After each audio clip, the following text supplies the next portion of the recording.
didiskusikan, kecuali yang nomor 5, pendekatan penelitian.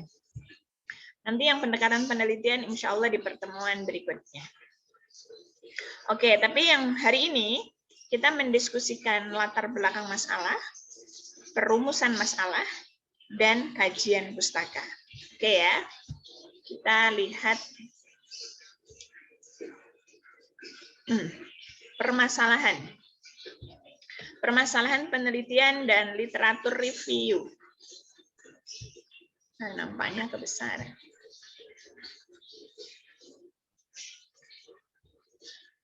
Oke. Adik-adik, setelah ketika menulis sebuah skripsi atau tesis ataupun disertasi ya, seperti yang saya seringkali sampaikan, harus temukan dulu masalahnya apa. Itu harus ya.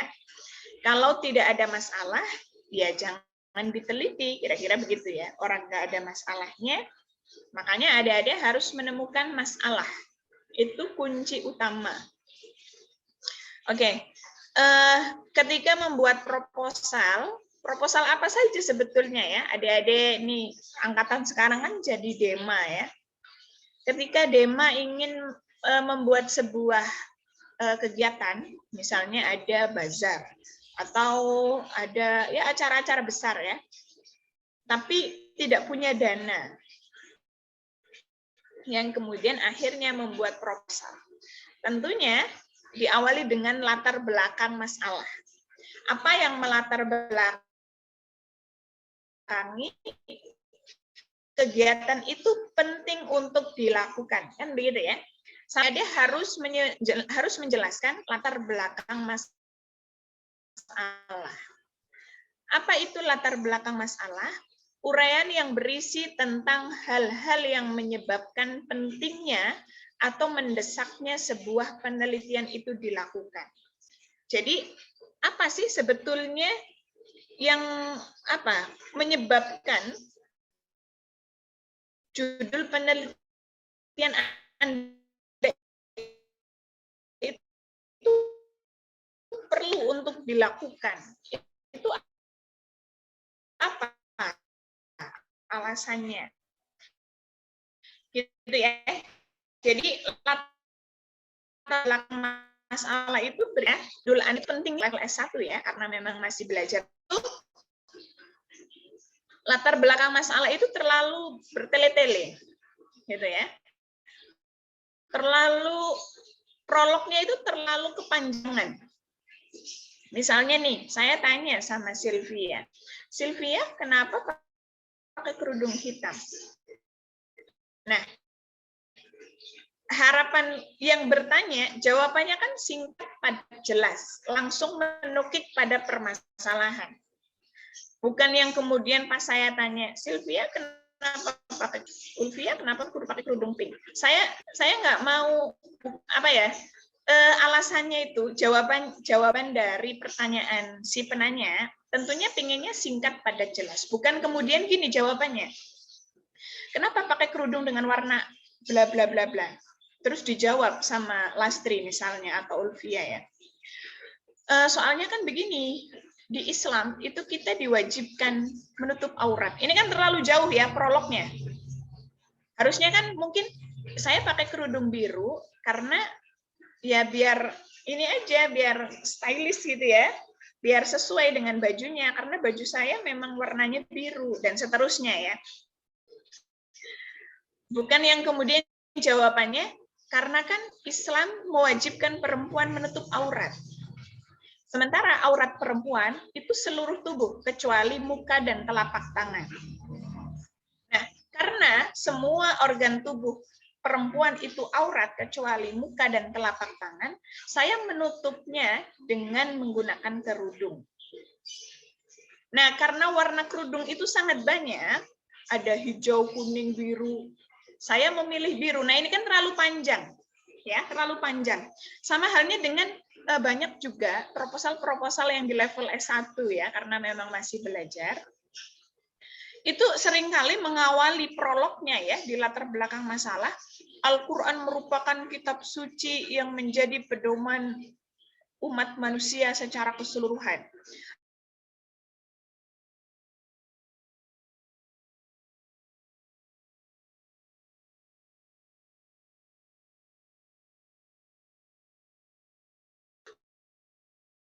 Apa kejauhan, kejauhan alasannya. Sama halnya dengan tadi. Ya,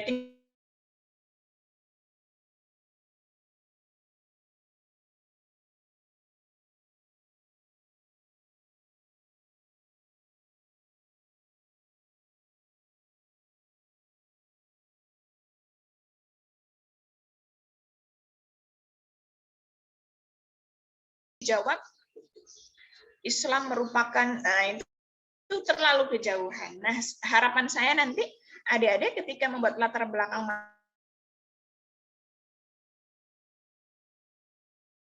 masalah langsung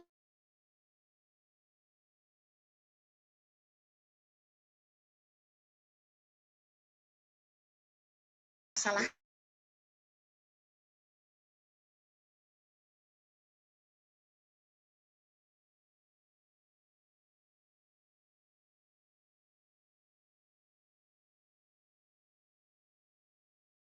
masalahnya. Terus sampai satu halaman nggak ada masalah 3. Nah, ini kan menjenuhkan ya. Nah, harapan saya adik-adik langsung menukik pada permasalahan. Oke, saya lanjutkan ya. Apa saja sih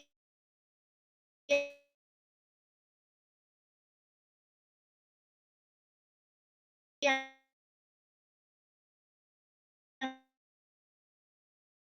ada di latar belakang masalah?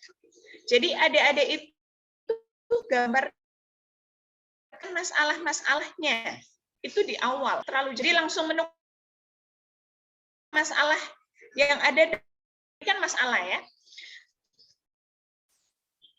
Kemudian misalnya ada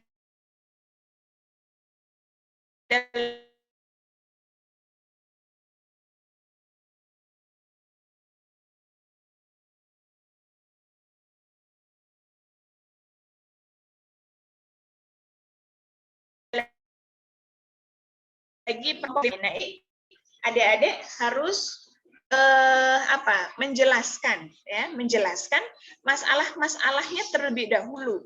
Jadi fenomena yang terjadi di lapangan itu apa masalahnya? Itu disampaikan dulu, digambarkan ya.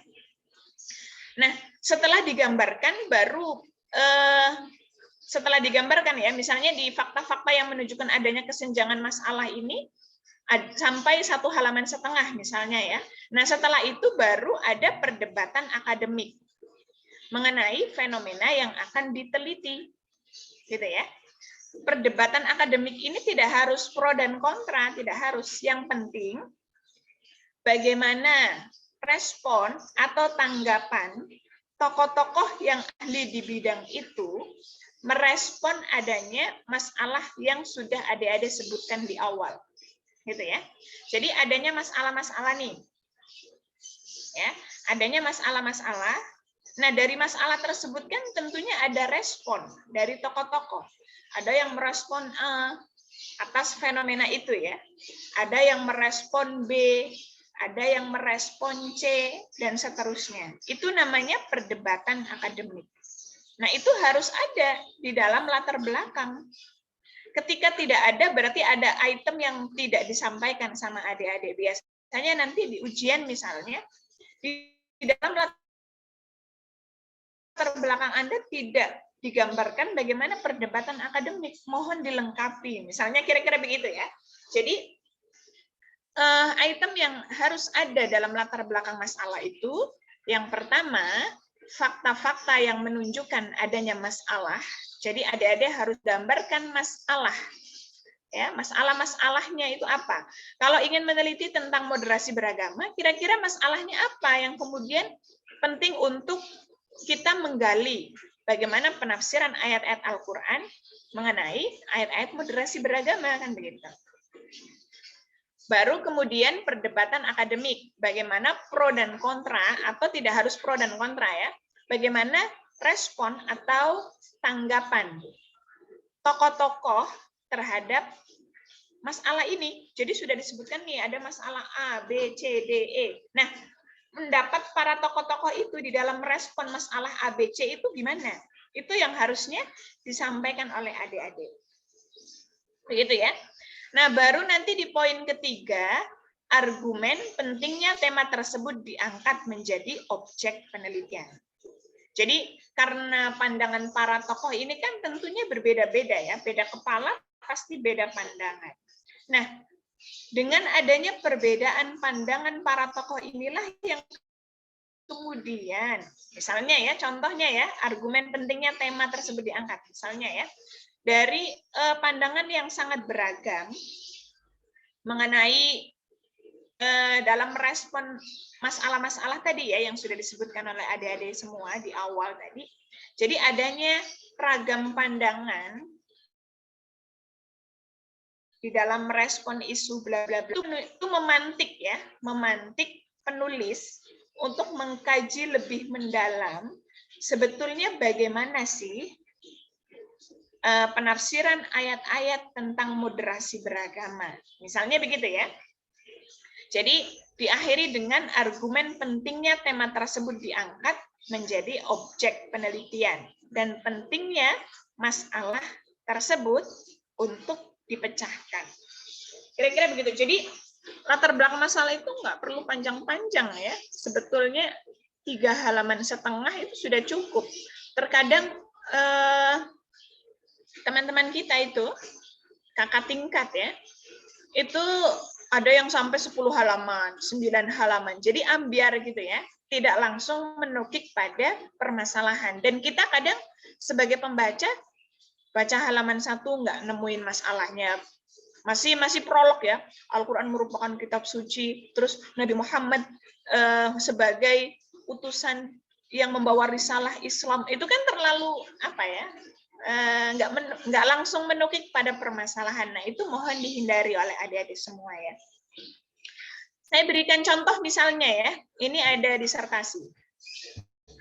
Saya ngasih contohnya yang disertasi ya, biar adik-adik meskipun masih menulis skripsi, tapi keahliannya seperti orang-orang yang menulis disertasi gitu ya.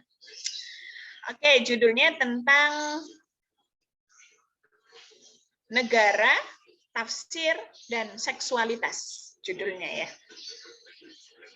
Ini dia melakukan analisa kritis terhadap tafsir tematik Kementerian Agama.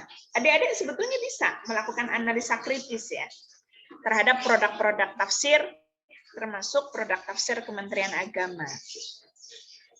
Tentunya harus dibaca dulu, baru ketahuan, oh ini ada masalah ini, kan begitu ya.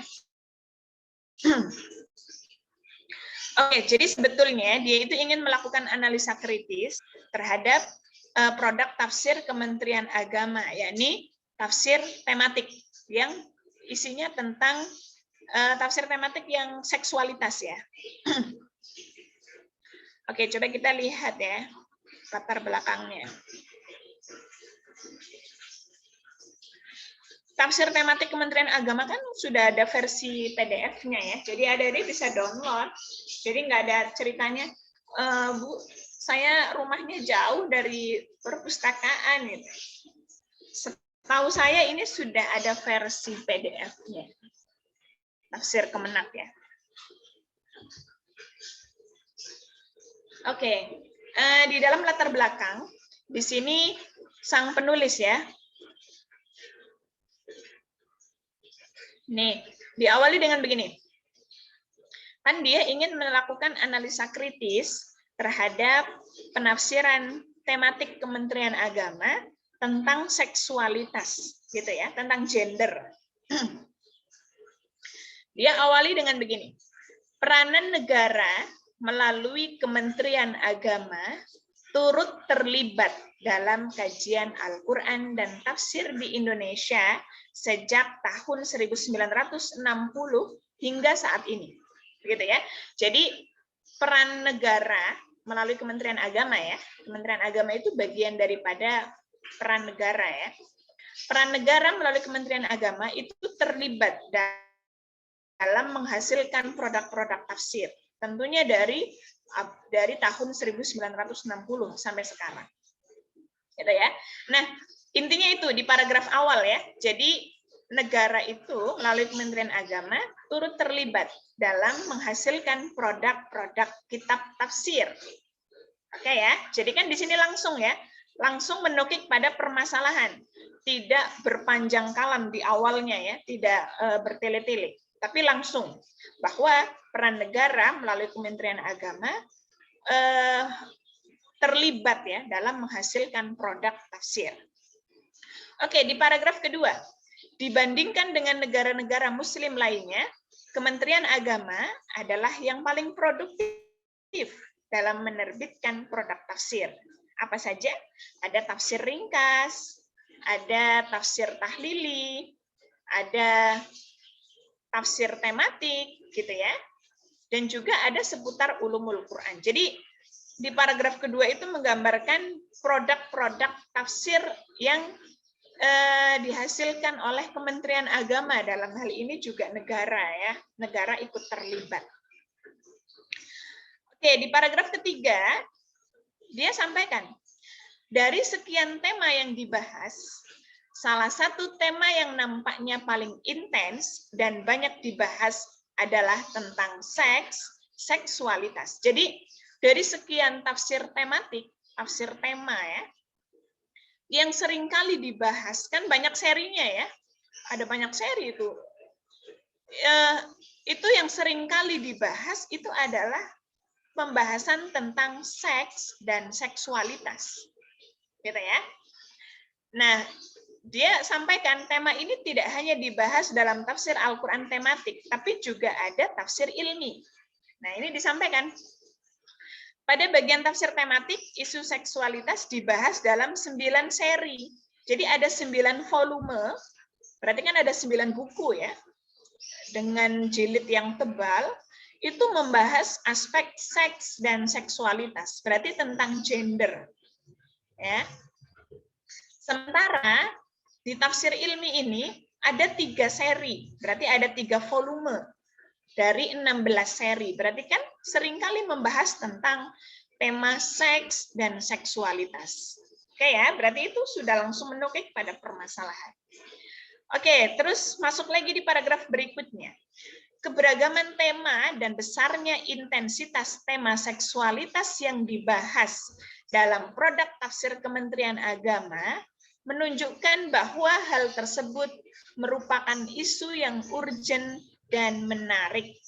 Oke ya. Jadi di paragraf awal dia gambarkan bahwa peranan negara melalui Kementerian Agama terlibat dalam menghasilkan produk tafsir.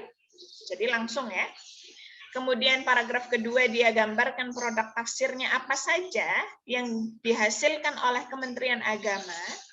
Ada tafsir ringkas, tahlili, tematik, ilmi, dan lain sebagainya ya. Nah, paragraf ketiga dari tema-tema yang seringkali muncul dibahas dalam produk tafsir Kementerian Agama itu adalah tafsir dengan tema seksualitas. Ini menunjukkan bahwa isu itu menarik menurut Kementerian Agama tentunya ya. Nah, baru kemudian dia menyebutkan masalahnya. Ya. Perdebatan seputar isu LGBT. Nah, di situ nanti ada pembahasan isu keluarga berencana dalam seri Membangun Keluarga Harmonis dan seterusnya ya.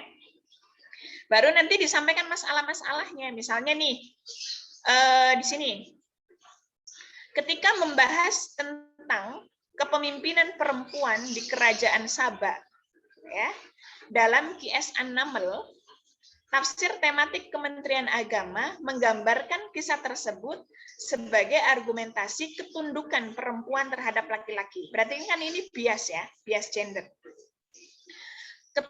Ketundukan perempuan terhadap laki-laki yaitu Ratu Bilqis kepada Nabi Sulaiman. Dan beliau menopang dalam tafsir Kementerian Agama ya, mengambil hadis dari Abu Bakrah yang menyitir ucapan Nabi tentang ketidakberuntungan suatu kaum yang dipimpin oleh perempuan. Nah, ini kan berarti bias ya, bias gender.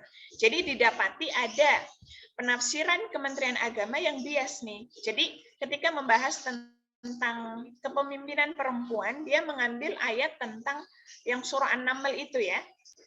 Kan waktu itu Ratu Bilqis punya kerajaan. Nabi Sulaiman juga punya kerajaan. Yang kemudian dapat informasi dari Hudhud ya, bahwa ada kerajaan yang dipimpin oleh perempuan, tapi menyembah berhala. Kan kira-kira begitu ya. Singkat cerita kan di situ nanti. Nah, tapi anehnya di sini, dalam tafsir Kementerian Agama juga mengutip ya, hadis tentang bagaimana waktu itu yang Nabi menyampaikan ketidakberuntungan suatu kaum yang dipimpin oleh perempuan. Nah, ini kan berarti bias. Ya, bias gender. Nah, ini masalah ini. Ya, masalah. Jadi harusnya kan memahami hadis itu tidak tekstual ya. Kenapa Nabi kok menyampaikan seperti itu? Kan tidak bisa dipukul rata untuk perempuan-perempuan yang lain ya. Apakah kalau perempuan jadi pemimpin itu pasti akan tunggu kehancuranmu, kan begitu ya? Kan kita coba lihat dulu hadis itu muncul dalam konteks apa pada saat itu kok Nabi bisa sampai mengatakan seperti itu, dan perempuan pada saat itu yang menjadi pemimpin yang kata Nabi tunggu kehancurannya, itu coba kita lihat dulu itu perempuan yang seperti apa, kan begitu ya? Tidak kemudian memukul rata semua perempuan kalau menjadi pemimpin maka ya tunggu kehancurannya. Kira-kira begitu ya. Jadi ini berarti ada masalah. Ada masalah dalam produk tafsir Kementerian Agama yang tentang kepemimpinan. Nah, harusnya adik-adik juga mengkritisi begini ya. Oke, kemudian didapati lagi masalahnya, misalnya masih terkait dengan ayat-ayat tentang seksualitas. Nuansa inkonsistensi, jadi tidak konsisten ya. Misalnya ketika menafsirkan ayat QS An-Nisa ayat 1. Itu di judul seri kedudukan dan peran perempuan, cenderung memahami nafsu wahidah itu dipahami sebagai Adam dan zauj itu adalah Hawa. Ya, sebagai perempuan pertama yang menjadi istri Adam. Nah, ini kan juga kalau dalam kajian-kajian tafsir kontemporer, Adam sama Hawa itu kan dipahami diciptakan dari jenis yang sama ya, yakni sama-sama dari debu. Bukan kemudian Hawa itu diciptakan dari tulang rusuk Adam. Begitu ya. Nah, ternyata tafsir Kemenak itu masih menggunakan penafsiran klasik di mana nafsi wahidah dipahami Adam yang kemudian pasangannya diciptakan dari Adam, berarti dari tulang rusuk. Ini kan juga didapati ada penafsiran yang bias gitu ya, bias gender. Nah, maksud saya seperti ini ya. Jadi adik-adik langsung menukik pada permasalahan, jadi tidak berpanjang alam. Ya prolognya cukup 2 atau 3 paragraf ya, tapi prolognya langsung menukik pada permasalahan seperti yang tadi dicontohkan ya. Jadi langsung membahas bagaimana peran negara melalui Kementerian Agama terlibat dalam menghasilkan produk-produk tafsir. Apa saja produk tafsir yang dikeluarkan oleh Kementerian Agama? Ada tafsir ringkas, tafsir tahlili. Ini kan baru prolog ya. Ada tafsir tematik dan lain sebagainya. Nah, dari tema-tema yang dibahas dalam tafsir tematik, itu pembahasan yang paling sering dilakukan itu adalah tentang seksualitas. Nah, ini kan sudah mulai menjurus lagi ya, tentang seksualitas. Nah, dari penafsiran-penafsiran mengenai tema-tema tentang seksualitas, ternyata didapati nih, ada penafsiran-penafsiran yang kurang tepat. Misalnya contohnya bla bla bla. Ini kan berarti sudah mulai membahas masalah. Berarti kan di situ ada masalahnya. Bisa dipahami ya. Jadi adik-adik ketika membuat latar belakang jangan terlalu berpanjang alam, langsung menukik pada permasalahan. Setelah itu gambarkan masalah-masalah yang menurut adik-adik itu tadi, kalau ingin melakukan analisa kritik terhadap produk tafsir, ya tentunya masalah yang ditemui oleh adik-adik ada penafsiran yang kurang tepat, misalnya ya. Mana buktinya penafsiran yang kurang tepat dari produk tafsir tersebut, misalnya begitu. Atau ini, saya berikan contoh lagi ya, ini disertasinya Pak Dekan. Judulnya itu sebentar. Judulnya itu Rekonstruksi Metodologi Kritik Tafsir, studi buku Ad-Dakhil. Ini adik-adik kan juga belajar Ad-Dakhil ya. Oke, jadi beliau itu ingin melakukan rekonstruksi, menata ulang ya, metode kritik tafsir.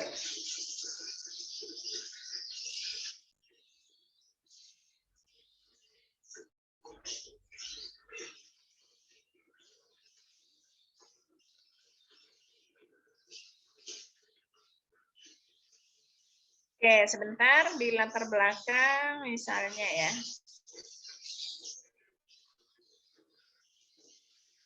Oke, kita coba lihat ya. Pak Dekan juga ketika menuliskan pendahuluan juga tidak berpanjang kalam ya, langsung menukik pada permasalahan. Misalnya nih, di latar belakang masalah, beliau sampaikan secara metodologis, saya besarkan ya. Oke, secara metodologis, penafsiran Al-Quran dapat dilakukan melalui dua pendekatan, yakni tekstual dan kontekstual. Jadi langsung kan ya, dia kan judulnya Rekonstruksi Kritik Tafsir. Nah, langsung membahas tentang bahwa penafsiran Al-Quran itu bisa dilakukan dua hal, yakni penafsiran dengan pendekatan tekstual dan penafsiran dengan pendekatan kontekstual. Kemudian disampaikan, namun dua pendekatan ini, nah ini sudah mulai ada masalah ya. Jadi penafsiran Al-Quran itu ada tekstual, ada kontekstual. Namun dua pendekatan ini dinilai Az-Zahabi telah terjerambab pada kesalahan metodis. Jadi ada kesalahan di dalam menafsirkan Al-Quran dengan pendekatan tekstual dan juga penafsiran Al-Quran dengan pendekatan kontekstual. Oke ya, ini sudah mulai, ini langsung masalah gitu ya. Prolognya hanya satu kalimat. Kalau tadi kan prolognya 3 paragraf ya. Kalau ini prolognya cukup satu kalimat. Jadi penafsiran Al-Quran dapat dilakukan secara pendekatan tekstual dan juga kontekstual. Tapi dari dua pendekatan itu ada kesalahan gitu ya. Nah, pendekatan pertama yakni penafsiran dengan pendekatan tekstual terjatuh pada penghambaan mutlak pada teks. Jadi terlalu menghambakan teks. Sementara pendekatan kedua yang kontekstual ya, itu juga terseret pada pendewaan konteks. Jadi pendekatan tekstual jatuh pada penghambaan teks, sementara pendekatan kontekstual itu jatuh pada pendewaan konteks. Begitu ya. Jadi memang masing-masing ada plus minus ya, tapi kalau kita melihat ada orang melakukan penafsiran tekstual tapi terlalu fanatik, artinya yang kemudian menghamba terhadap teks, tidak menerima konteks misalnya ya. Tapi ada juga penafsiran yang hanya melihat konteks tetapi tidak mempertimbangkan teks. Begitu ya. Kalau yang benar gimana? Harus imbang dua-duanya ya. Memperhatikan tekstual dan juga mempertimbangkan kontekstual. Nah, ini dia terlalu menghambat teks yang kemudian tidak tepat, terlalu menghamba konteks juga tidak tepat. Nah, ini baru setelah itu baru sebutkan masalah-masalahnya ya. Nih, paragraf kedua sudah menyebutkan masalah ya. Nih, contoh pendekatan tekstual nih yang terlalu menghambakan teks ya. Itu disebutkan, dicontohkan oleh Pak Ulin ya. Saya berikan contoh misalnya nih, sementara penganut kontekstualis misalnya berarti penghambaan terhadap konteks, pendewaan terhadap konteks. Misalnya nih, menafsirkan kata rojul pada Quran Surah Al-Qasas ayat 20 sebagai Mirza Ghulam Ahmad. Ini kelompok Ahmadiyah ya, yang menafsirkan kata rojul dalam Al-Qasas, dalam surah Qasas ya, itu dipahami sebagai Mirza Ghulam Ahmad. Ini kan penafsiran kontekstual yang terlalu mendewakan konteks, tapi tidak mempertimbangkan teks, begitu ya. Oke, kelompok Ahmadiyah ini berangkat dari prakonsepsi bahwa sang mufassir, yakni Mirza Ghulam Ahmad ya, itu diyakini sebagai seorang mujaddid. Mujaddid itu pembaharu, sekaligus nabi yang datang dari ujung negeri. Oke ya, ini contoh penafsiran yang kurang tepat. Jadi ini masalah nih, masa rojul dalam Quran surah Al-Qasas dipahami Mirza Ghulam Ahmad, yang kemudian mereka meyakini Mirza Ghulam Ahmad adalah nabi terakhir ya, khatamun nabiyyin, begitu ya. Oke, ada juga contoh yang lain yang dari sekte Bahaiyah ya, Syiah Bahaiyah. Syiah Bahaiyah itu menafsirkan ayat 4 surah Yusuf dengan penafsiran masih ingat ya, di surah Yusuf yang ayat keempat itu kan yang ketika Nabi Yusuf bermimpi ya, kemudian mimpi itu diceritakan kepada ayahnya, yakni Nabi Yakub, ya Nabi Yakub. Nah di sini kalau orang sekte Bahaiyah, Syiah Bahaiyah itu menafsirkan bahwa kata Yusuf dalam ayat di 4 itu ya, ayat keempat dalam surah Yusuf, kata Yusuf itu yang dimaksud adalah Husain. Husain itu cucu Nabi Muhammad. Nah ini kan pemaksaan ya. Asy-Syams berarti Fatimah, Al-Qamar adalah Muhammad, Al-Kawakib adalah imam-imam mereka, Ahlul Bait ya, imam-imam mereka. Nah ini penafsiran yang tidak tepat. Nah ini namanya masalah ya, masalah. Nah, setelah menyebutkan masalah,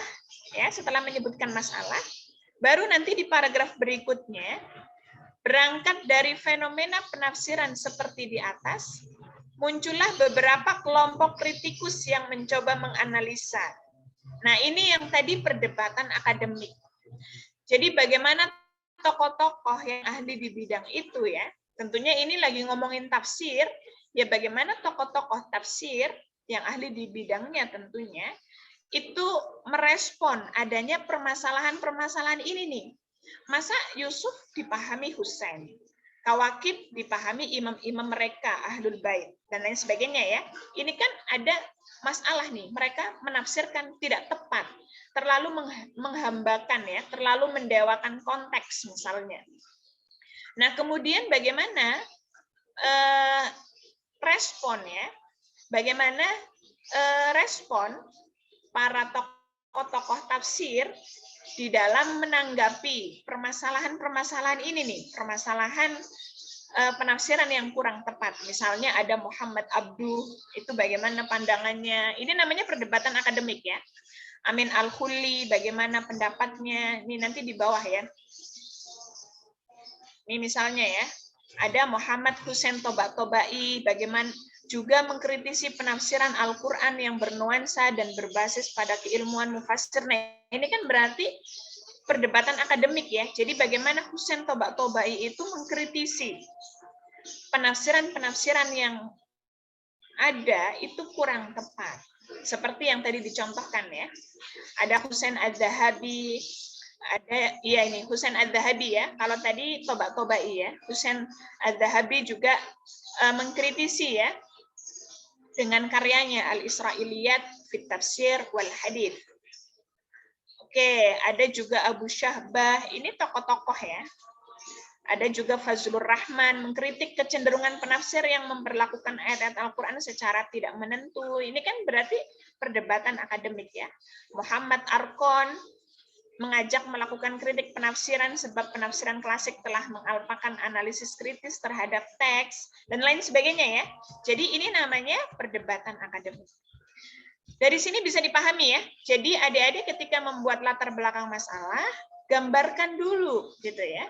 Prolognya nggak usah terlalu panjang-panjang gitu ya. Prolognya ya langsung menukik pada permasalahan.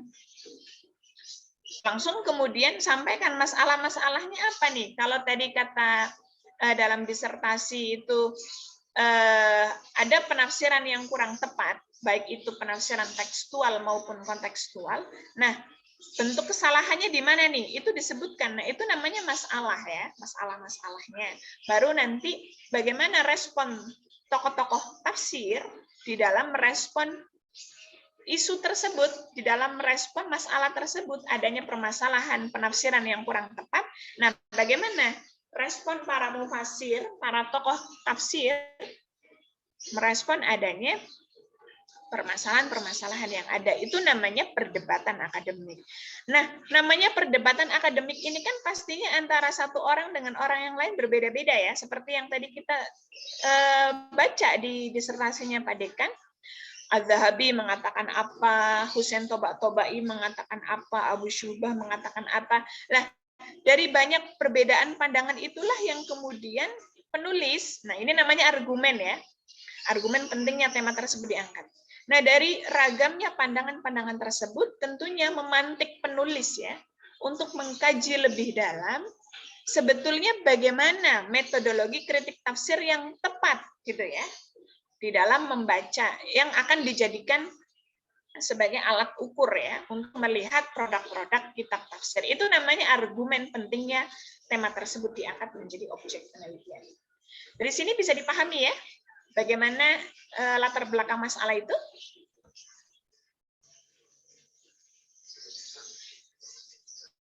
Insya Allah, Bu. Oke, bisa dipahami ya. Jadi nanti harapan saya adik-adik ketika membuat latar belakang masalah, jangan ini ya, jangan panjang-panjang ya, langsung menukik pada permasalahan. Seperti yang tadi dicontohkan tentang isu seksualitas ya.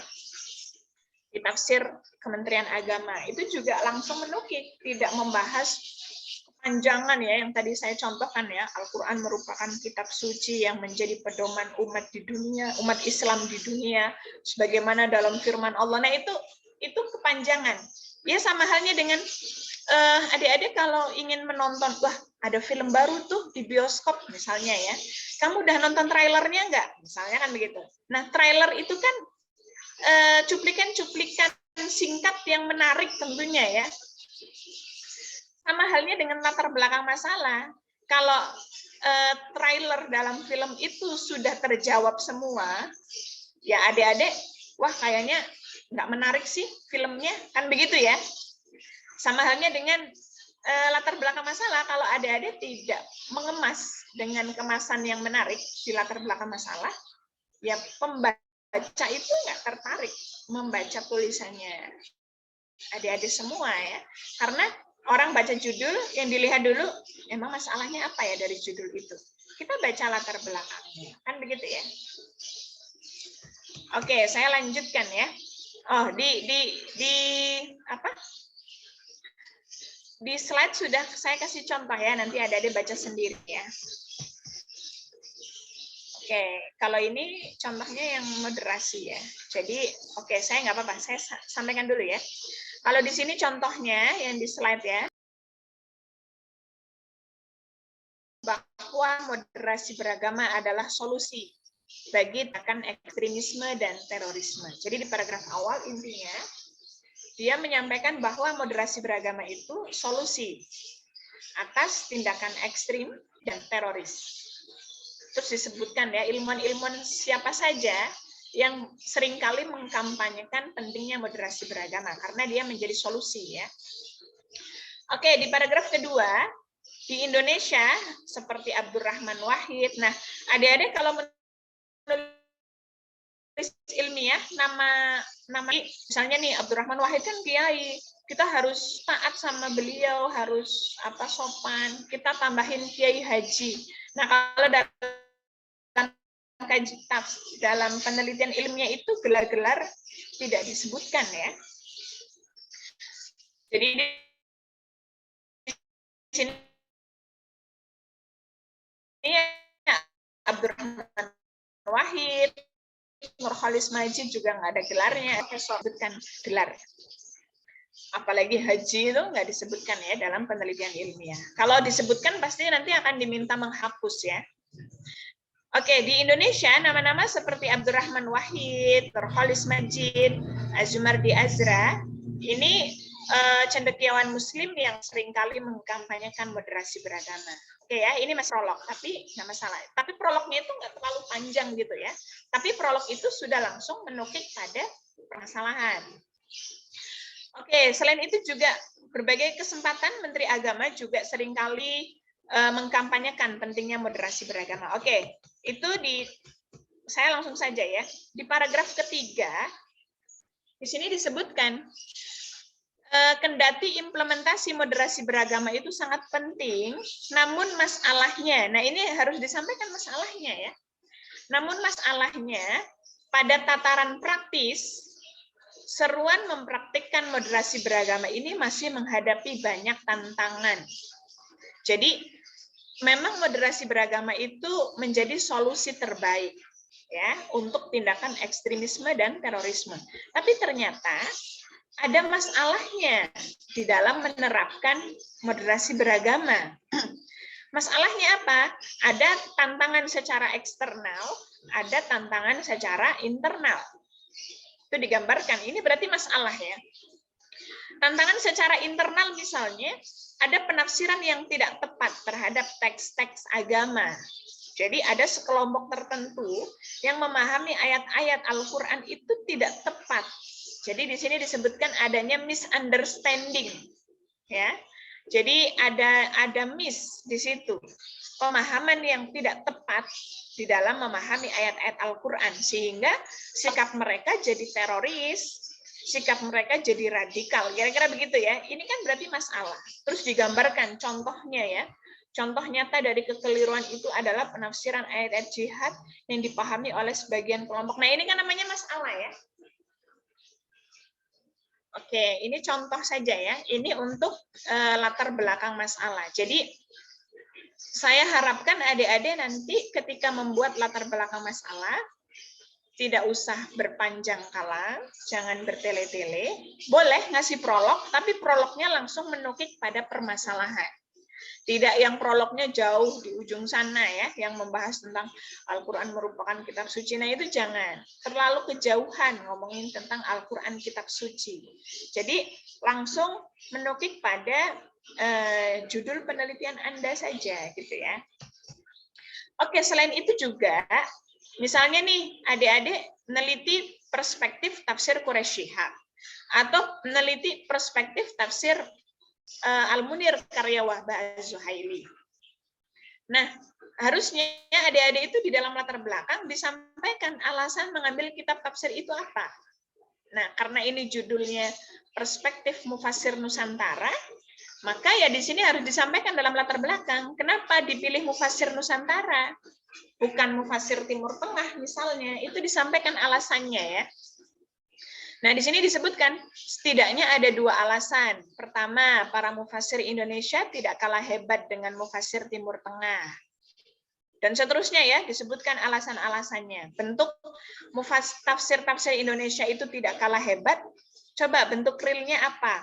Oh, ternyata tafsir Nawawi Al-Bantani, yakni Maroh Labid, itu menjadi diktat. Diktat itu ya, diktat kuliah ya, berarti menjadi buku ajar di Al-Azhar University. Berarti kan karya Mufassir Nusantara itu diperhitungkan ya, karena menjadi buku ajar diktat kuliah di Al-Azhar University.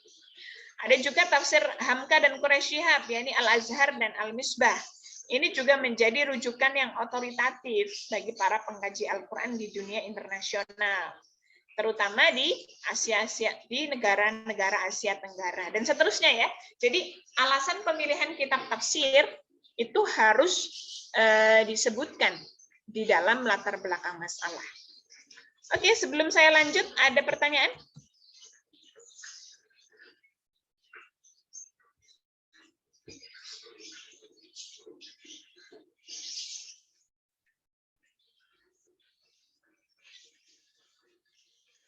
Tidak ada?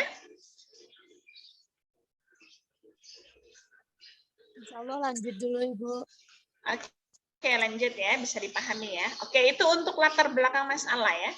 Jadi adik-adik harus membuat latar belakang masalah dengan singkat, padat, dan jelas ya. Bukan singkat tapi nggak jelas gitu ya. Tapi juga jangan terlalu banyak, sampai 10-12 lembar, tapi juga nggak jelas, itu juga nggak tepat. Oke, setelah itu, setelah adik-adik menyebutkan masalah yang menjadi latar belakang dituliskannya atau ingin mengkaji judul penelitian tersebut, adik-adik buat rumusan masalah. Ya. Dirumuskan masalah itu. Kan masalah ada banyak tuh, disampaikan di latar belakang. Ya. Nah, kira-kira adik-adik fokusnya itu di masalah yang mana? Kan begitu ya. Jadi dirumuskan masalah itu. Namanya rumusan masalah. Jadi kalau di pedoman skripsi sebetulnya ada identifikasi, ada pembatasan ya. Tapi nanti insya Allah kita kupas di pertemuan berikutnya ya. Oke. Rumusan masalah. Rumusan masalah itu hendaklah jelas dan padat. Kemudian masalah biasanya dirumuskan dalam bentuk pertanyaan. Jadi rumusan masalah itu harus dalam bentuk pertanyaan, bukan dalam bentuk pernyataan, bukan, tapi pertanyaan. Rumusan masalah harus menjadi dasar penelitian. Jadi kalau adik-adik sudah menjelaskan masalahnya di mana, maka hal yang terpenting selanjutnya itu kita melihat rumusan masalahnya, karena itu menjadi dasar penelitiannya adik-adik. Oke, saya langsung contohkan saja ya. Misalnya begini, rumusan masalah kan harus dalam bentuk pertanyaan ya.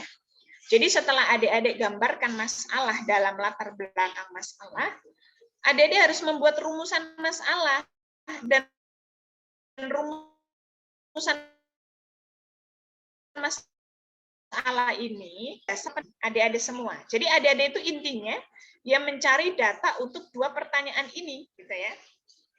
Intinya itu. Jadi adik-adik ya harus membuat rumusan masalah sebaik mungkin ya, karena intinya adik-adik itu ya tujuan penelitiannya untuk menjawab dua pertanyaan ini. Misalnya dari masalah-masalah yang tadi sudah disampaikan di latar belakang, saya membuat rumusan masalah. Yang pertama, bagaimana interpretasi atau bagaimana penafsiran mufassir Indonesia abad 19 sampai abad 21 terhadap ayat-ayat tentang moderasi beragama. Kan gitu ya. Jadi nanti penelitian saya itu yang pertama saya akan mencari data bagaimana penafsiran mufassir Indonesia terhadap ayat-ayat tentang moderasi beragama. Berarti saya nanti akan mencari data itu sebanyak-banyaknya tentunya ya. Nah, kemudian rumusan masalah yang kedua saya buat misalnya bagaimana konsepsi dan relevansi. Jadi ingin mencari relevansi penafsiran tersebut terhadap praktek moderasi beragama di Indonesia sekarang ini. Jadi kan misalnya nih tafsir Marwah Labid itu kan abad 19 ya. Karya Nawawi Al-Bantani. Ada tafsir Turjumanul Mustafid karya Abdurrauf As-Singkili. Itu kan juga abad 19. Nah, kalau kita relevankan dalam konteks sekarang yang abad 21 itu gimana penafsiran mereka itu gitu ya.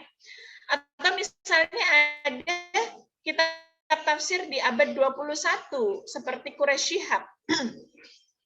Tapi kita coba relevankan dalam konteks sekarang. Quraisy Shihab itu kan tafsir Al-Misbah tahun 2002.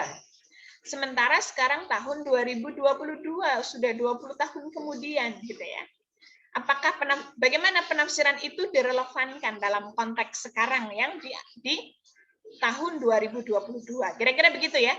Jadi rumusan masalah itu menjadi dasar penelitian karena inti daripada sebuah penelitian yaitu menjawab pertanyaan yang ada dalam rumusan masalah. Jadi adik-adik di dalam merumuskan masalah harus tepat, kira-kira begitu ya. Harus tepat karena ya intinya di sini adik-adik mencari data, menganalisa data dalam rangka apa?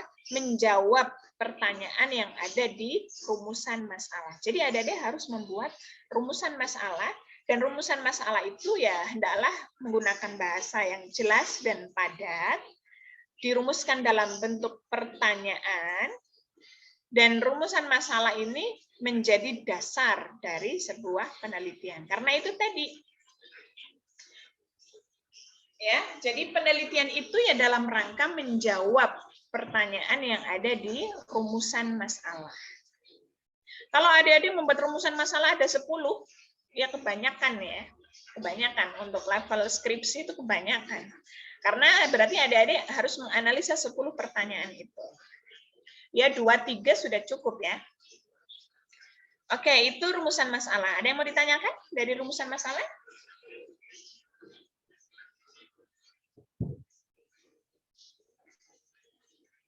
Oke, saya lanjut ya. Terakhir, literatur review. Literatur review itu kajian pustaka ya. Ini, poin E. Kajian pustaka. Oke ya. Saya balik lagi. Literatur review ini, jadi begini deh.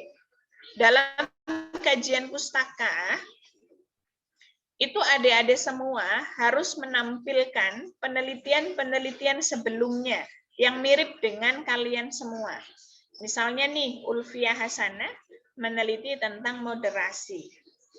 Berarti dalam kajian pustaka atau literatur review ya, dalam kajian pustaka itu, Ulfiah Hasanah harus menampilkan penelitian sebelumnya yang mirip dengan Ulfiah.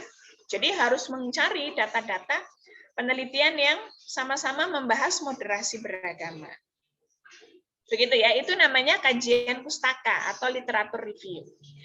Nah, kenapa dalam bab 1 itu harus ada kajian pustaka atau kita harus menampilkan penelitian-penelitian sebelumnya? Itu kenapa? Itu tujuannya adalah untuk mendapatkan gambaran yang berkenaan dengan apa yang sudah pernah dikerjakan orang lain sebelumnya. Jadi tujuannya supaya adik-adik itu punya gambaran. Penelitian sebelumnya yang sama-sama tentang moderasi itu dia fokusnya ke pembahasan apa, gitu ya. Jadi dalam rangka apa? Menghindari duplikasi. Ya, menghindari duplikasi. Jadi kalau misalnya tadi pertanyaannya Sylvia khawatir diteliti oleh orang lain gitu ya, sudah diteliti oleh orang lain. Ya memang begitu. Kita di dalam proposal pun di dalam bab 1 ya, adik-adik harus menampilkan penelitian sebelumnya yang terupdate tentunya ya, dengan penelitian yang hendak adik-adik lakukan dalam rangka apa? Menghindari duplikasi yang pertama. Jadi jangan sampai adik-adik itu melakukan hal-hal yang sudah dilakukan oleh peneliti sebelumnya. Itu namanya plagiat. Gitu ya. Jadi harusnya adik-adik itu menawarkan temuan baru. Misalnya gini, kalau misalnya sama-sama meneliti tentang moderasi, perspektif Quraisy Shihab, misalnya ya, tapi ternyata pemilihan ayatnya itu berbeda. Pemilihan ayat saya itu adalah termnya menggunakan al-adl dan al-mizan, misalnya ya. Sementara penelitian sebelumnya itu memilih ayatnya itu yang menggunakan kata wasato, wasatiyah ya, misalnya waja'alnakum ummatan wasaton. Jadi dia menganalisa ayat-ayat yang menggunakan kata wawu sinto. Atau misalnya hafizu 'alas shalawati was shalatil wusta. Di situ kan pakai wusta ya, wawu sinto. Nah, itu boleh-boleh saja. Sama-sama meneliti moderasi beragama dalam tafsir Al-Misbah, tapi ternyata pemilihan ayatnya berbeda. Nah, itu boleh-boleh saja ya. Oke, jadi tujuan literatur review itu, tujuan kajian pustaka itu menghindari duplikasi dan menunjukkan bahwa penelitian Anda itu original, gitu ya, orisinal. Jadi tidak mengulang penelitian sebelumnya. Memang sama-sama moderasi beragama, perspektif tafsir Al-Misbah misalnya. Tapi ternyata berbeda pemilihan ayatnya, berarti kan di situ masih ada unsur orisinalnya ya, tidak mengulang penelitian sebelumnya. Oke, itu namanya literatur review ya. Jadi dalam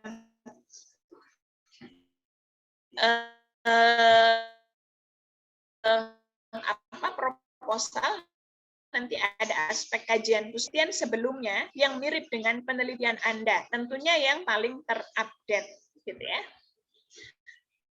Oke. Sumber yang bisa dijadikan literatur skripsi saja. Jadi boleh diambil dari jurnal, skripsi, tesis, disertasi, proceeding gitu ya. Jadi semuanya bisa. Jadi tidak terfokus pada skripsi saja. Jadi penelitian yang mirip dengan Anda, baik itu di jurnal, tesis, disertasi, ataupun di buku misalnya, itu juga harus dilihat ya, penelitian yang sama dengan penelitian Anda. Literatur review haruslah bersifat relevan dan mutakhir minimal 3 tahun terakhir. Jadi misalnya nih adik-adik kan di tahun 2023 ya sidangnya. Berarti ya minimal 2020 gitu ya. Jangan ngambil tahun 2000 itu kejauhan gitu ya. 2012 itu juga kejauhan, minimal 3 tahun terakhir. Itu coba cari penelitian yang sama dengan penelitian Anda. Gitu ya. Dalam rangka apa? Menghindari duplikasi dan untuk melihat orisinal penelitian Anda, kebaruan ya. Kebaruan penelitian Anda. Oke. Langkah literatur review, pilihlah topik sesuai dengan isu. Jadi harus mencari sesuai dengan isu ya. Misalnya nih Siti Juwairiyah meneliti tentang moderasi beragama. Ya, penelitian yang terdahulu, penelitian yang dilakukan oleh peneliti sebelumnya, cari yang sama-sama membahas tentang moderasi gitu ya. Jangan kemudian judul Anda moderasi beragama, tapi mencari penelitian sebelumnya judulnya tentang harusnya yang sama-sama dengan isu. Oke, terus nanti adik-adik harus mengevaluasi kira-kira yang setelah menemukan ya penelitian yang sama dengan Anda, itu coba dibaca gitu ya. Kira-kira nanti ada perbedaan nggak sama penelitian Anda? Itu dievaluasi ya, dianalisa. Gitu ya. Oke, beberapa hal yang harus ada dalam literatur review. Jadi nanti dalam kajian pustaka, misalnya adik-adik mendapati ada 5 penelitian sebelumnya yang mirip dengan Anda. Misalnya 1, judul misalnya 1, skripsi dengan judul bla bla bla bla yang ditulis oleh bla bla bla bla pada tahun bla bla bla bla dari kampus mana gitu ya, juga disebutkan bla bla bla bla titik. Hasil penelitian dalam skripsi ini atau temuan ya, temuan dari skripsi itu ya yang adik-adik kaji, itu apa? Hasil temuannya, itu disampaikan ya. Jadi hasil temuannya itu disampaikan. Setelah itu, nanti adik-adik harus menjelaskan persamaan dan perbedaannya. Misalnya nih, setelah menyebutkan hasil temuannya, adapun hasil temuan dalam penelitian dalam skripsi ini adalah bla bla bla bla. Misalnya ya, titik. Adapun persamaan, nah habis itu adik-adik harus menjelaskan persamaan dan perbedaannya. Misalnya nih, adapun persamaan penelitian skripsi ini dengan penelitian penulis sama-sama membahas tentang moderasi beragama, perspektif Quraisy Shihab. Misalnya ya. Hanya saja perbedaannya terletak pada pemilihan ayat. Pemilihan ayat yang dilakukan oleh penelitian sebelumnya itu menggunakan term wasato, wawu sinto ya, yang berjumlah 5 ayat, sementara pemilihan ayat yang dilakukan oleh penulis itu menggunakan term al-adl dan al-mizan. Misalnya begitu ya. Jadi adik-adik harus menjelaskan persamaan dan perbedaan penelitian sebelumnya dengan penelitian Anda. Gitu. Harus dijelaskan. Yang tadi ya. Misalnya, saya contohkan lagi. Misalnya judulnya menganalisa kajian mushaf misalnya ya. Adapun persamaan penelitian ini dengan penelitian penulis, penelitian skripsi ini dengan penelitian penulis adalah sama-sama mengkaji mushaf standar Indonesia, misalnya ya. Sama-sama membahas mushaf standar Indonesia. Hanya saja perbedaannya, penelitian sebelumnya fokus pada kajian Rosem dalam mushaf standar Indonesia, sementara penulis fokus pada kajian wakofnya misalnya ya, wakof yang ada di dalam Mushaf Standar Indonesia. Dan bagaimana pengaruh dari wakof itu terhadap penafsiran. Misalnya begitu. Berarti kan di sini beda. Sama-sama meneliti Mushaf Standar Indonesia, tapi ternyata penelitian sebelumnya itu fokusnya hanya pada aspek rasem. Nah, sementara yang dilakukan oleh adik-adik adalah menganalisa Mushaf Standar Indonesia, tapi di aspek wakof. Jadi bagaimana wakof yang yang ada dalam Mushaf Standar Indonesia dan pengaruhnya terhadap penafsiran. Misalnya begitu. Jadi adik-adik harus menjelaskan persamaan dan perbedaan penelitian sebelumnya dengan penelitian adik-adik. Tujuannya apa? Menghindari duplikasi tentunya ya, dan menunjukkan bahwa penelitian Anda itu original. Ada kebaruan, tidak mengulang penelitian sebelumnya. Terakhir, dalam kajian pustaka harus ada kontribusi. Jadi penelitian sebelumnya itu memberikan kontribusi apa terhadap penelitian Anda. Gitu ya. Misalnya memberikan kontribusi mengenai data tentang konsep moderasi misalnya ya. Jadi kontribusi penelitian sebelumnya terhadap penelitian Anda itu apa? Jadi dalam kajian pustaka itu harus ada 3 ini ya. Misalnya menemukan ada 5 penelitian sebelumnya yang mirip dengan Anda. Nah, masing-masing dari 5 itu harus dijelaskan. Hasil temuannya apa, persamaannya dengan penelitian Anda apa, perbedaannya penelitian Anda dengan penelitian sebelumnya apa, kemudian terakhir kontribusi. Kontribusi penelitian sebelumnya terhadap penelitian Anda itu apa. Mungkin begitu ya. Jadi nanti di aspek ini ya, kajian pustaka. Oke, saya rasa sudah ya, sudah cukup ya. Ada yang mau ditanyakan? Ini sudah habis materinya. Ibu Lastri masih kurang klik sama yang kontribusi, Bu. Kontribusi. Oke, kontribusi ya. Oke, ada lagi? Mau bertanya yang tadi sumber Ibu. Proceeding itu apa ya? Oke, proceeding ya. Oke, ada lagi? Ibu berarti untuk minimal dalam permasalahan itu minimal 2 lah Ibu ya. Rumusan masalah untuk pembahasannya. Satu Minimal juga bisa. Satu juga bisa. Misalnya nih, rumus masalahnya bagaimana kontekstualisasi ayat-ayat jihad, perspektif, tafsir Maqasidi. Nah, itu juga bisa. Satu. Tapi kalau lebih dari 3, kebanyakan Lastri. 3 untuk level skripsi udah cukup 2. Tapi 1 juga boleh. Oke, tadi kalau Ibu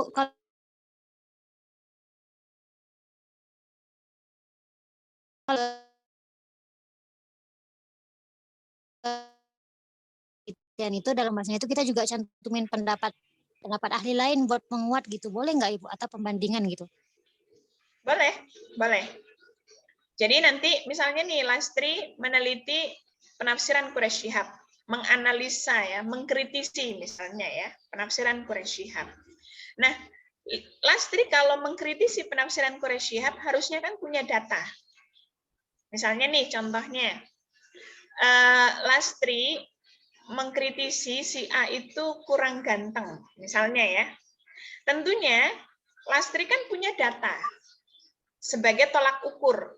Dia kurang ganteng karena ganteng itu misalnya 1, hidungnya harus mancung, 2, harus berkulit putih, 3 dan seterusnya ya. Jadi kalau tidak ada 3, salah satu dari 3 itu ya dianggap tidak ganteng. Misalnya begitu ya Astri ya. Jadi ketika Lastri misalnya ingin mengkritisi penafsiran Quraisy, boleh nggak kita mengambil data di luar Quraisy? Ya boleh, karena dalam rangka untuk mengkritisi ya, namanya mengkritisi misalnya nih, Quraisy Shihab di dalam menafsirkan ayat tentang bla bla bla bla itu kurang tepat karena beliau itu menafsirkannya begini. Nah, berbeda halnya misalnya ya, itu boleh-boleh saja Lastri.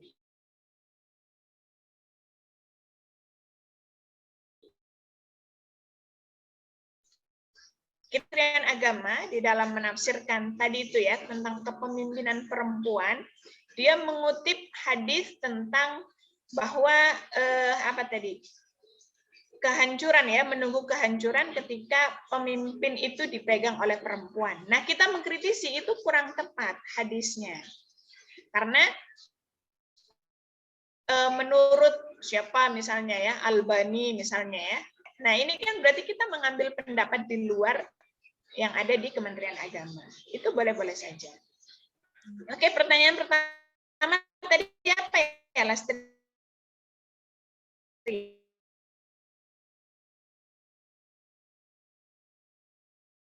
Jadi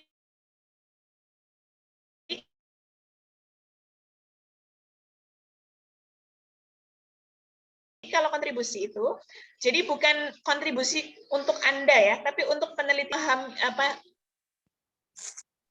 menambah informasi. Gimana ya? Saya kemarin pernah baca. Jadi gini, adapun kontribusi penelitian ya, memberikan wawasan tentang bla bla bla bla. Nah, itu kurang tepat. Jadi kontribusi ini bukan untuk Anda. Kalau memberikan wawasan itu kan untuk Anda ya, sebagai penulis. Tapi yang dimaksud kontribusi ini adalah untuk penelitian Anda. Misalnya sama-sama membahas moderasi, kan ya. Tentunya dalam penelitian sebelumnya, misalnya Lastri meneliti moderasi beragama dalam perspektif Wahbah Az-Zuhaili misalnya ya. Tapi penelitian sebelumnya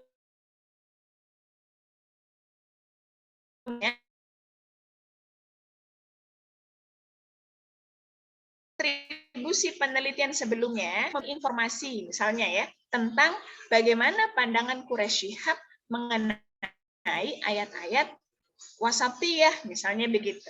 Itu contohnya Lastri. Penelitian sebelumnya terhadap penelitian Anda, bukan terhadap Anda. Kalau terhadap Anda kan tadi itu ya contohnya ya. Adapun kontribusi penelitian sebelumnya adalah memberikan wawasan kepada penulis. Nah, ini jangan, bukan wawasan kepada penulis, tapi lebih kepada kontribusi terhadap penelitian Anda. Bisa membedakan? Bisa membedakan? Insya Allah Ibu kontribusi itu kalau yang di skripsi kan harus dibaca-baca juga dan skripsi kakak tingkat Ibu. Itu kontribusi itu yang ada yang manfaat gitu ya, manfaat untuk pembaca, manfaat untuk masyarakat, manfaat untuk pembaca, manfaat gitu-gitu Ibu ya. Atau beda lagi Ibu? Beda itu ini. Sebentar, saya share ya. Itu di ini, di manfaat. Nah, menambah tafsir misalnya ya.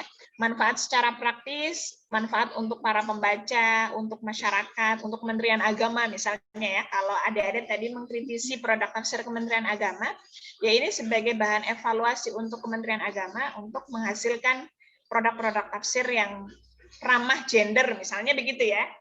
Ini dimanfaat Lastri.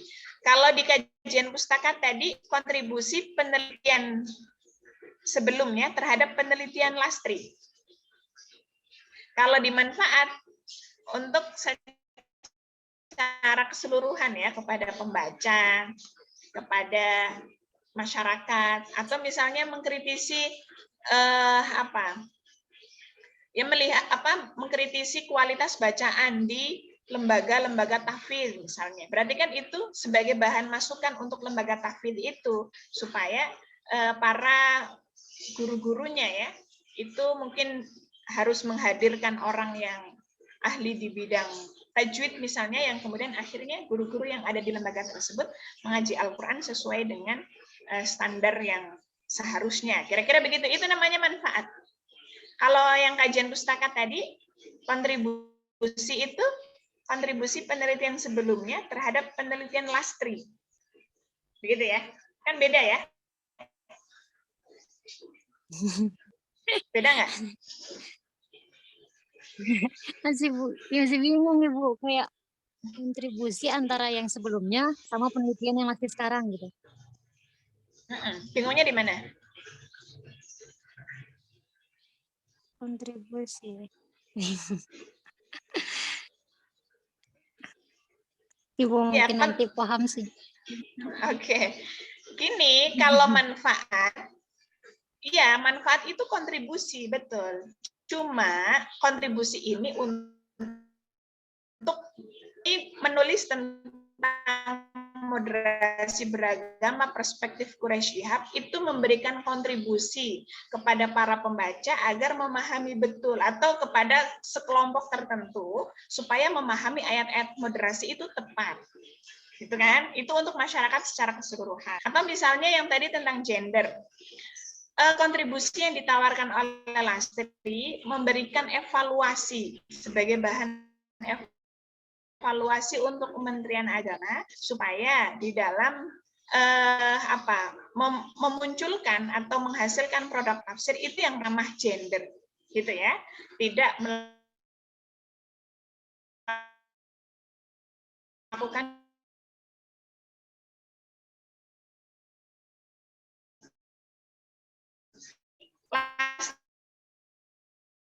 melakukan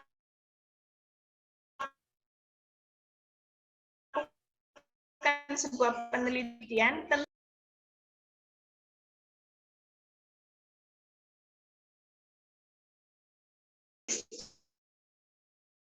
jadi hanya satu arah ya terhadap penelitian penulis itu memberikan Quraisy Shihab gitu saja. Jadi, memberikan ini data saja ya, kontribusinya itu memperkaya data yang ada dalam datanya Lastri. Apa ini? Kok muncul terus ya recording progress dan seterusnya ya. Jadi begitu Lastri. Tentunya berbeda ya dengan manfaat. Kalau manfaat penelitian Lastri ke yang lain. Kalau di kajian pustaka penelitian sebelumnya ke Lastri gitu. Jadi kalau di kajian pustaka itu hanya satu arah, penelitian sebelumnya ke Lastri. Nah, kalau di manfaat, penelitian Lastri ke semuanya. Ibu Lastri boleh nanya satu lagi nggak Ibu? Oke, silahkan. Tadi yang pertama, yang Lastri tanya yang pertama Ibu, yang kalau seandainya kita ngutip, kalau sebagai perbandingan, kita boleh, kata Ibu menyantumin kayak pendapatnya, kita awalnya mengambil perspektif Quraisy Shihab, tapi kita dibandingkan dengan tafsir lain atau pendapat yang lain. Itu sebagai perbandingan. Tapi kalau sebagai penguat Ibu, kayaknya kayak gini, Lastri ngambil seandainya perspektif Quraisy Shihab. Lastri tapi untuk menguatkan data Lastri, tapi Lastri juga ngambil perspektif seandainya tafsir siapa gitu Ibu. Itu boleh nggak Ibu? Sebagai penguat tapi bukan sebagai perbanding. Tapi judulnya tetap satu. Judulnya tetap satu Ibu. Cuma satu perspektif Quraisy Shihab. Gitu. Yang penting begini sih. Yang penting begini. Lastri jangan misalnya nih perspektif Quraisy Shihab, tapi data yang ada di skripsi Lastri, perspektif Quraisy Shihab-nya datanya tidak dominan.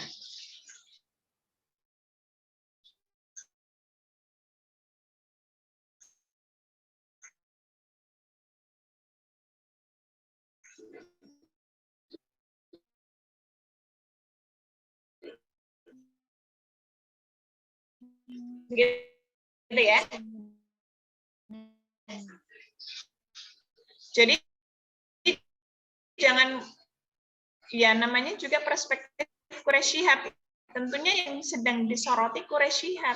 Terlepas nanti ketika mengkritisi pendapat Quraisy Shihab itu, kita menguatkan dengan pendapat yang lain. Atau misalnya pendapat Quraisy kira-kira begitu. Jadi yang data yang lain itu fungsinya hanya untuk ya data pendukung saja. Jangan kemudian kita berlarut-larut ya, misalnya nih Lastri nih, pendapat Quraisy Shihab, penafsiran Quraisy Shihab ini sangat tepat. Hal ini juga dilakukan oleh Fakhruddin Ar-Razi. Udah langsung kita membahas Fakhruddin Ar-Razi secara panjang lebar. Nah, ini nanti ya terlalu apa? Ya berlarut-larut ya. Sementara kita fokusnya pada tafsir Al-Misbah. Itu juga mohon dihindari ya. Baik, Ibu. Terima kasih, Ibu, penjelasannya, Ibu. Insyaallah. Oke, sama-sama. Tadi Juwairin itu ya, proceeding. Sebetulnya sekarang jadi misalnya begini, ada seminar internasional ya, seminar internasional biasanya kan dia akan call paper ya, jadi membuka secara umum ya, membuka secara umum untuk berkontribusi menjadi apa narasumber di seminar internasional itu. Sekarang kan modelnya begitu ya. Jadi banyak kemudian nanti orang-orang karena biar ikut seminar internasional menjadi narasumber ya, mereka mengirim artikel ya, Siti Juwairia ya, mengirim artikel. Tentunya artikel itu sudah melakukan penelitian secara mendalam ya. Tapi mungkin yang dikirim itu ada 100 artikel, Siti Juwairia ya, ada 100 artikel. Cuma kan yang dipresentasikan nggak sebanyak itu, misalnya begitu ya. Yang dipresentasikan itu hanya ada 20 misalnya. Nah, 80 ini biasanya akan dimanfaatkan oleh sang pembuat acara itu ya. Nanti artikel itu akan diterbitkan di dalam jurnal misalnya. Nah, itu berarti proceeding yang dijurnalkan. Itu namanya proceeding. Jadi, nanti Siti Juwairia misalnya meneliti tentang permushafan misalnya ya, atau naskah kuno misalnya. Boleh mengambil literatur review dari proceeding yang sudah dijurnalkan. Cara nyarinya gimana? Banyak sekarang ya jurnal-jurnal yang memang dia hasil dari proceeding. Kan sayang sekali ya artikel itu dibuang begitu saja. Yang kemudian nanti karena artikel itu kan pastinya melakukan sebuah penelitian yang mendalam ya, apalagi lingkupnya levelnya internasional. Jadi ya diterbitkan di jurnal-jurnal, bahkan ada jurnal internasional ya, jurnal nasional dan internasional. Atau misalnya itu tadi 20 yang menjadi narasumber dari 100 itu juga artikelnya akan dijurnalkan misalnya begitu. Itu namanya proceeding ya. Begitu Siti Juwairia. Jadi intinya literatur review itu atau kajian pustaka tidak fokus pada skripsi ya, tapi di luar skripsi. Jadi jangan wah, penelitian saya itu benar-benar baru, belum ada sama sekali yang neliti. Beneran, belum ada gitu ya. Jadi harus dilihat dari jurnal, dari skripsi, tesis, disertasi, buku juga ya, buku-buku yang sudah diterbitkan ya. Itu kira-kira sudah ada atau belum. Karena kadang mahasiswa itu hanya menampilkan yang skripsi saja gitu ya. Padahal sebetulnya ada yang lebih update. Ada disertasi, ada tesis misalnya. Ada lagi atau sudah cukup?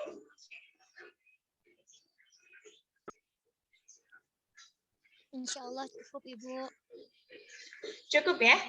Oke, saya harapkan sudah mulai menyicil ya. Menyicil. Sebetulnya kalau bingung itu harus ada tindakan ya. Misalnya nih searching misalnya ya. Sebentar.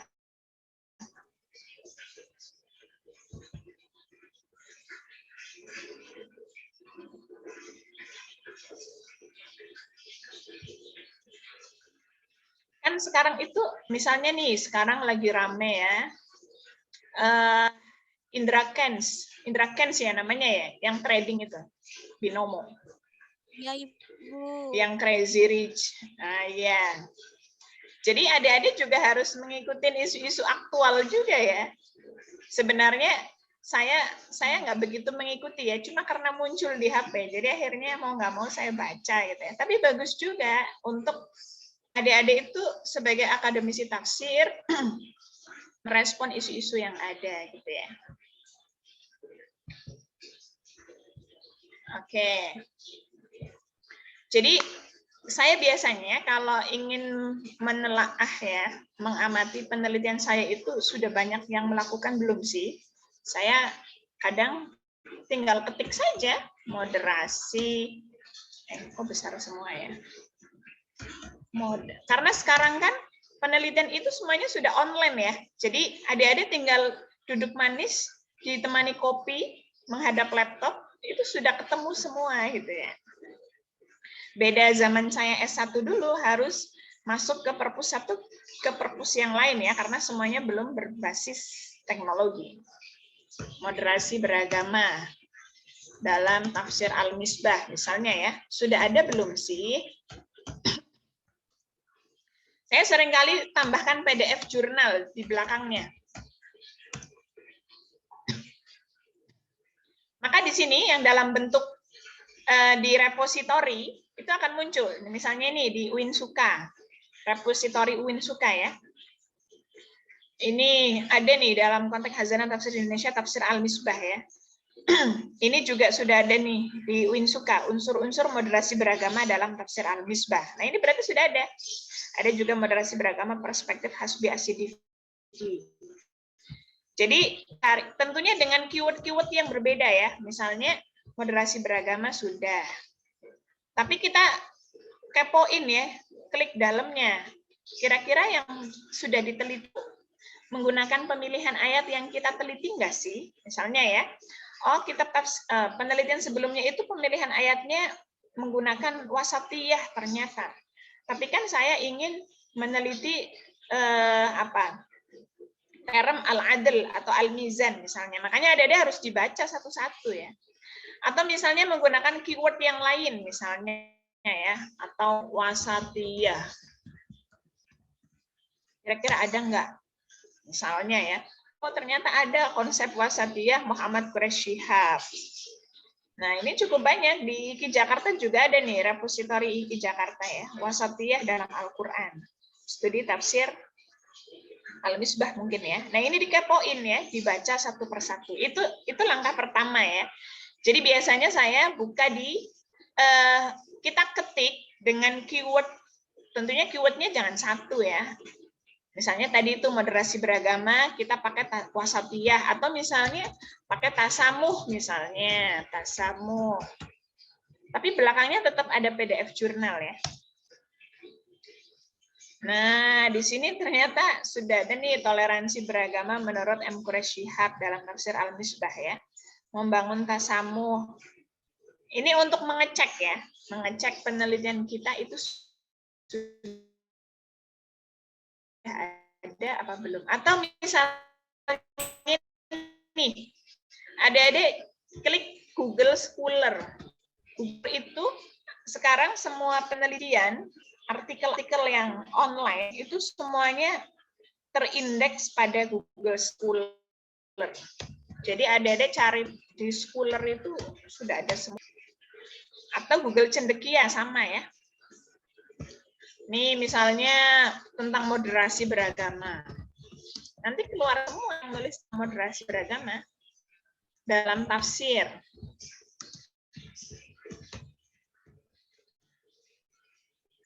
Nah ini keluar semua yang nulis tentang itu.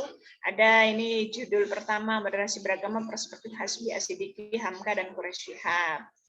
Ada juga moderasi beragama di Indonesia. Ini muncul semua penelitian yang adik-adik cari, dan ini bisa di-download. PDF-nya diklik ya, dibaca.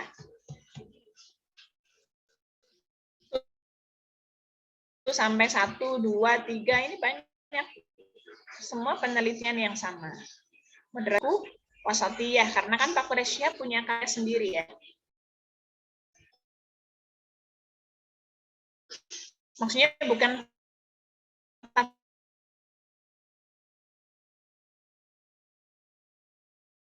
tafsir Al-Misbah.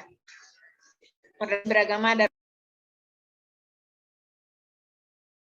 dalam ruang digitalnya itu benar bisa nulis. Saya bingung. Sekarang semua tulisan itu bisa di-download.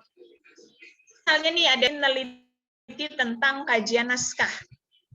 Ya, ingin meneliti tentang kajian naskah. contoh penelitian kajian naskah itu gimana ya? Tinggal itu tadi yang Google Scholar ya.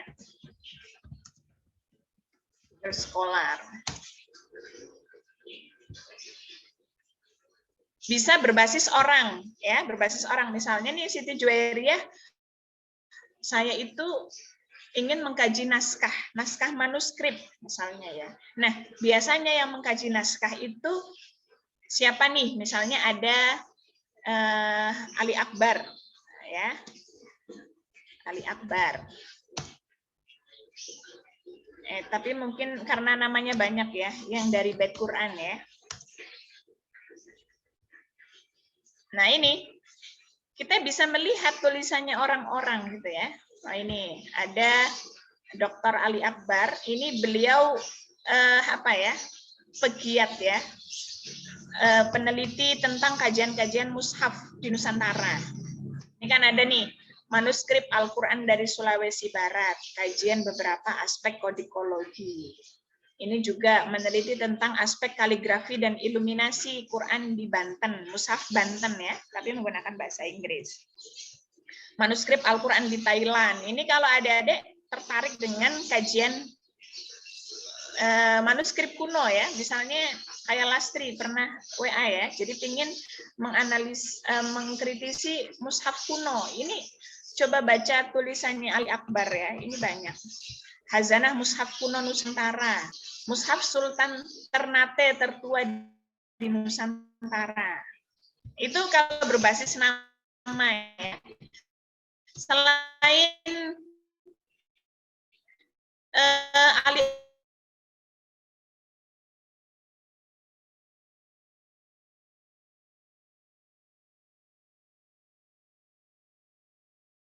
Akbar ada juga Islah Gusman. Ini di Google ada keywordnya orang itu yang tulis tersebut. Tapi kalau ada nulis ad-dakhil, maka yang keluar ya saya beli yang oke, kalau ini berbasis nah di sini adik-adik tulis ad-dakhil. Keluar semua yang nulis tentang ad-dakhil di Google Cendekia atau Google Scholar itu sama ya. Tuh, ad-dakhil dalam tafsir Hizbut Tahrir Indonesia, PDF IIKI. Dan seterusnya ya, hermeneutik Al-Quran perspektif ad-dakhil. Dan seterusnya, tinggal diklik 2. Jadi skripsi, disertasi, tesis itu semuanya sudah masuk pada Google Scholar karena repositori semua kampus itu terindeks pada Google Scholar atau Google Cendekia. Jadi adik-adik tinggal klik aja keyword apa itu, mau nyari penelitian apa. Begitu ya? Sudah cukup ya?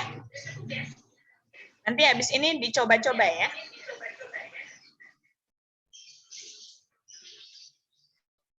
Sudah cukup? Cek. Ibu. Oke, sudah ya. Ini juga waktunya sudah melebihi. Kita cukupkan pertemuan kita pada hari ini. Semoga karena ini sudah pertemuan ke-7. Saya harapkan adik-adik sudah mulai mengeksekusi ya. Ya minimal ngepoin tadi Google Scholar gitu ya. Google Cendekia. Coba dilihat penelitian-penelitian yang lain. Kalau adik-adik tertarik dengan tafsir yang ada di YouTube, tulis keywordnya itu ya, tafsir Gus Baha atau apa, itu akan keluar. Nah minimal ketika adik-adik baca penelitian yang lain, oh ternyata kayak gini bisa diteliti ya, kira-kira begitu ya, minimal jadinya tahu, oh ternyata yang seperti ini bisa diteliti. Nah kalau yang ada itu tafsir Gus Baha, coba cari tafsir yang lain misalnya ya, artinya minimal membuat adik-adik itu, oh ternyata gitu ya, itu satu. Yang kedua, adik-adik jadi belajar kerangka menulisnya gimana ketika membaca penelitian-penelitian yang lain. Oke ya, karena Waktu juga sudah habis. Sudah tidak ada lagi yang bertanya. Kita cukupkan pertemuan kita pada hari ini. Kurang lebihnya saya mohon maaf yang sebesar-besarnya. Wassalamualaikum warahmatullahi wabarakatuh. Waalaikumsalam warahmatullahi wabarakatuh.